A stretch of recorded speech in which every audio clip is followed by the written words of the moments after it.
from Chicago. Chicago's got a lot of stereotypes. One of the stereotypes I hear a lot about Chicago is that Chicago is like really, Chicago's really segregated. Anybody here hear that stereotype that Chicago's really segregated? Yeah. I'm seeing some nods. Yeah, I believe that people have that stereotype, but I'm here to tell you that is not so true, all right? And I am evidence of this, all right? I am proof that Chicago is not truly all that segregated because I am Irish, Italian, Polish, and Mexican. Ooh, you did not see that one coming. I know, it's because I haven't turned around yet. No, I understand that I do not look like very stereotypically Mexican, whatever that may mean to you inside your heart and your soul. And that's because my mom is so white. Exactly. My mother is so white that when she had myself and my two siblings, her 3 children on this earth, she decided that she wanted to give us all the same initials so she could, quote, get a good deal on monogramming. Yeah. Of course, no one thought to tell her that you can save the most money on monogramming by not monogramming at all. No, that's a non-starter for her. And no, I know I'm not like super stereotypically Mexican looking. Like my brother and sister a little bit more so. Like for example, my younger brother, whether or not he gets arrested for possession of marijuana is like entirely dependent on if he's shaved his mustache that day. Me too, a little bit, if I'm being completely honest, ladies. No, but I grew up in Connecticut, which is a place that has far, far more monograms than there are Mexican people, right? And so growing up, I only ever heard about Mexico in the context of going there for spring break, and it would always be these girls from like my middle school and my high school who would tell me, Courtney, if you ever go to Mexico for spring break, because why else would you go? They would say, be careful about drinking the water because of Montezuma's revenge. And we all know about Montezuma's revenge, right? Yes. Okay, cool. For those of you who are uninitiated, Montezuma's revenge is when they tell you to be careful about the water in Mexico because the bacteria could give you potential digestive issues, just like put it very politely. But it would always come from these girls who would then proceed to post pictures of themselves on Instagram double fisting frozen margaritas, as if that ice is not also made of water, right? Which of course begs the question, is it the water that's the problem, or is it the fact that this is the first time you're eating seasoned food in your life, Karen? Because if we're being honest, there's really only one ice us Mexicans need to be concerned about. I never know how that joke is going to land. Especially not when I go out of town. But it is important to note. I love talking about being Mexican because I think it gives me a lot of attention. I love getting attention. That's something else important to know about me. I love drinking. That's another way that I like to get attention. I know some people like, Chicago's got sports bars, dive bars, Detroit, same thing, sports bars, dive bars. My personal favorite place to go drinking is a bougie cocktail lounge or a hotel bar. I love a hotel bar. I was recently sitting at a hotel bar in downtown Chicago and I was having a little glass of white wine, as one does, and I was sitting there next to a white man in his 40s and then another white man in his 40s and then me. And the man who was sitting in the middle, he, at this hotel bar, orders a tomato basil soup. Okay, a choice. A choice was made that day. And so he eats the tomato basil soup as it comes, and then he says, could I please have a club sandwich? And so then he gets a club sandwich, which comes with a side of fries. And it's a pretty big club sandwich. It's don't take a picture of it, it's like this big. Okay? It's a pretty big club sandwich. And so he eats half of the club sandwich, and then he asks for a box for the other half of the club sandwich, which he gets, and he charges it all to his room, and then he takes the box, and he goes upstairs to his hotel room. And you'll notice in that story, I did not make any mention of the fries. And that is because he did not touch the French fries. And this is where it's really important for all of you to know that I believe in women's rights, but I also believe in women's wrongs. And that means that I believe that there are some things that we as women, and especially me as a cute young thing, am able to do that a man would not be able to do, right? There are some things that I can get away with that another man would not be able to do. And I think that's okay, and in fact probably also good, right? And so I look at those French fries who are just sitting there untouched with a little fresh grated Parmesan on top, and I'm like, you know what? Food waste is actually a real problem affecting our society. And, we have only so many years left on this planet. So I look at the French fries and I look at the bartender and I go, And the bartender only makes $2.50 an hour before tips still, and so they go, And so then I lean over and I start eating a couple of the French fries, right? And I'm not like overextending my welcome or anything. Like I'm not asking for a little ramekin of aioli for these French fries I didn't pay for, right? I know what the social contract here is.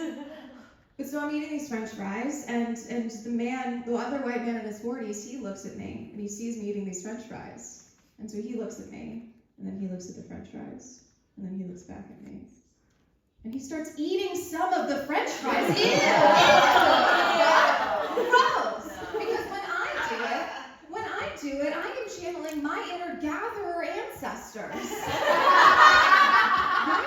Like that's woman's human nature. That's my intuition. But when a man does it, well, you're a scavenger. Oh, you're like a raccoon, okay? With a dumpster outside. Get out! Get out! So I think that there are some things that I should be able to do as a woman. And maybe that's not very feminist of me, okay? But you know what? I think that that's kind of a gray area, and I think that that's fine. I bring that up because, as I mentioned, I am bereft of attention, in need of attention. And one of the ways that manifests itself is because I am a brunette woman who lives in Chicago. I identify as bisexual. Again, I have not gotten enough attention yet. And some people, not unlike the Mexican thing, don't believe that I am a bisexual woman, and I can understand why you might not believe that, because like I've never gone on a date with a woman. Okay, you laugh, but some of you haven't either. Okay, maybe it's a little bit more difficult than you think. And it's not that I don't want to go on a date with a woman, it's just that, like, if I'm a pretty girl, right, and like you're a pretty girl, and we're to go on a date, who pays? Good question. No one has ever been able to tell me a straight answer. And that's probably because it's not a very straight question, but sure.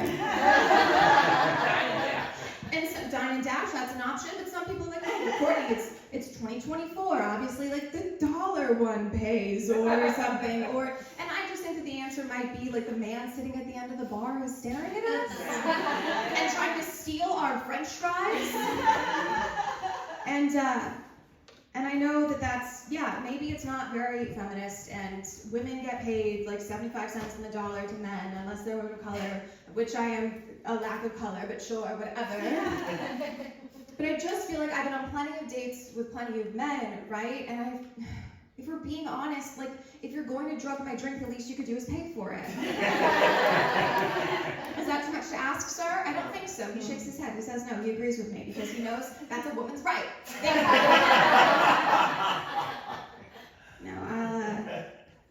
Are any of y'all siblings? Yes. Okay, yes. Girl who wooed, which I appreciate as a woo girl myself. Do you think you're your parents' favorite child? You talking to me? Anybody. You're all just blobs to me. Nope. No, you don't think so? No. Okay, why don't you think that? Because I'm a girl. Because you're a girl? Very fair. I thought for the longest time that I was my parents' favorite child. Like I mentioned, I'm the oldest of 3, and so the first clue that I wasn't my parents' favorite child should have been the fact that they kept trying. I am a girl, so maybe that's part of it. But on paper, I feel like I really should be my parents' favorite child, right? Like for a number of reasons. So like I have like an undergraduate degree from a pretty good university, and I have, outside of this career, I have a job that's a salary position with a 401k and health benefits.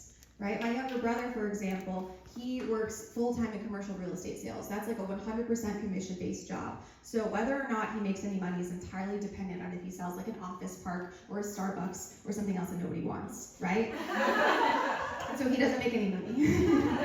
Or like, I am the only sibling of the 3 of us who lives in Chicago where my parents live. My brother, he lives in Atlanta. My sister, she lives in Pennsylvania. And so I get to see my parents all the time. If there are any brown people in the audience, you know that parents love to see their kids. And they love when their kids come over and like shop in their pantries and say, Dad, you are out of toilet paper, which means that I am also out of toilet paper. Right? And so I get to see my parents all the time. Like Shelly mentioned, my dad drove me up here 5 hours. Like, I feel like that's an evidence that I am my parents' favorite child, right? Yeah. But a couple years ago, I realized that might not be the case. we know about the 5 love languages, right? Yeah, so my dad's love language is gift giving. And the way that he shows love, especially on his birthday, he's like, what do you get for the man who has everything? And so for his birthday, instead of us giving him gifts that he'll inevitably return, he gives us gifts. Very nice, right? And I know that gift giving doesn't necessarily mean for everybody that like how much money they spend on a gift for you equals how much they love you, unless you are my dad, in which case it does. It does. And so for my father's birthday 2 years ago, he gave my brother a check for $1,000, 1,000 United States dollars. And he was like, Cole, I want you to use this money to pursue your dreams of commercial real estate sales because I believe in you and I support you in this career path that you're on. And you can use this money on like networking or a new suit or something like that because I already pay your rent and your phone bill and your grocery bill and your credit bill. And that's really nice, right? And for that same birthday, my father got me a pen. A really nice pen. It's a Mont Blanc pen, which is fancy people speak for a $400 pen, which is 100 times too expensive for even the nicest Japanese pen. But it does mean that I'm under by 600. And some of you might be thinking, oh, Courtney, you know, like, you are going to use that pen also as a metaphor, like, tell your jokes and, like, share your stories, right? I'm like, okay, sure, I see that. Like, I was an English major in college. I see the metaphor. But think about it this way. That pen also means that when my father is long gone and past, God rest his soul, probably pretty soon, he's turning 59 this year. When my father has passed to the great beyond, he anticipates that I will use that pen to write $1,000 checks for my good-for-nothing brother. And I don't know what's worse, the fact that I'm 27 years old, and so I do not know how to write a check. Or the fact that, and I'm really sorry to say this, Daddy, I've already lost that pen. Oh, I feel very bad for me. My name's Courtney Zelazny. Thank you so much.